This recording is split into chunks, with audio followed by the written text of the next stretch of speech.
राजकीय धक्कातंत्र. समितीत नाव देण्याच्या बहाण्याने घेतली कागदपत्रे. एकनाथ शिंदे यांनी उलगडले ज्योती वाघमारे यांच्या खासदारकीचे गुपित.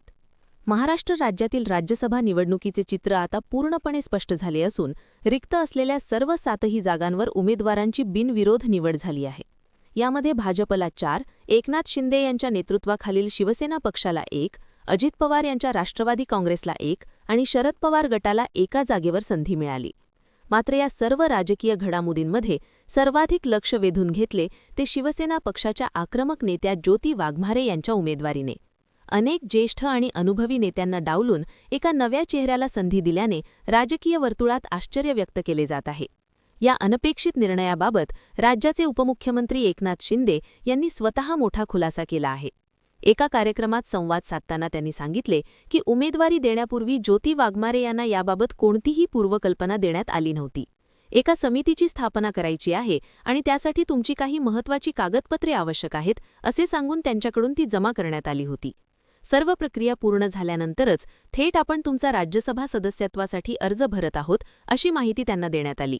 या धक्कातंत्रातून एका सर्वसामान्य महिला कार्यकर्त्याला संसदेच्या वरिष्ठ सभागृहात पोहोचवल्याचा अभिमान एकनाथ शिंदे यांनी व्यक्त केला. तसेच पक्षातील प्रत्येक छोट्या मोठ्या कार्यकर्त्याच्या कामावर आपले बारीक लक्ष असते हा संदेशही त्यांनी यातून दिला. यावेळी संवाद साधताना एकनाथ शिंदेंनी आपल्या वैयक्तिक आयुष्यातील अनेक भावनिक आठवणींना उजाळा दिला.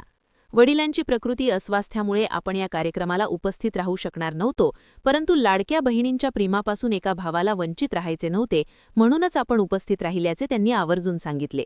घरात आईची होणारी तगमग आणि कुटुंबाचा गाडा हाकताना पत्नीने केलेली काटकसर आपण अत्यंत जवळून अनुभवली आहे.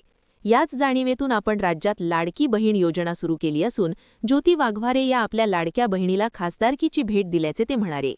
महिलांच्या सक्षमीकरणासाठी बचत गटांची चळवळ आणि फूड ट्रक यांसारख्या विविध उपक्रमांना सातत्याने बळ दिले जात आहे. मुख्यमंत्री किंवा इतर कोणत्याही मोठ्या पदापेक्षा लाडका भाऊ हीच आपली सर्वात मोठी आणि खरी ओळख असल्याचे त्यांनी नमूद केले. पक्षाप्रती असलेल्या आपल्या निष्ठेचे उदाहरण देताना त्यांनी एक भावूक प्रसंगही सांगितला. जन्मदात्या आईच्या निधनाची बातमी समजल्यानंतरही केवळ कर्तव्यापोटी आपण राजेंद्र गावित यांच्या मतदारसंघात 5 ते 6 जाहीर सभा घेतल्याची आठवण त्यांनी सांगितली.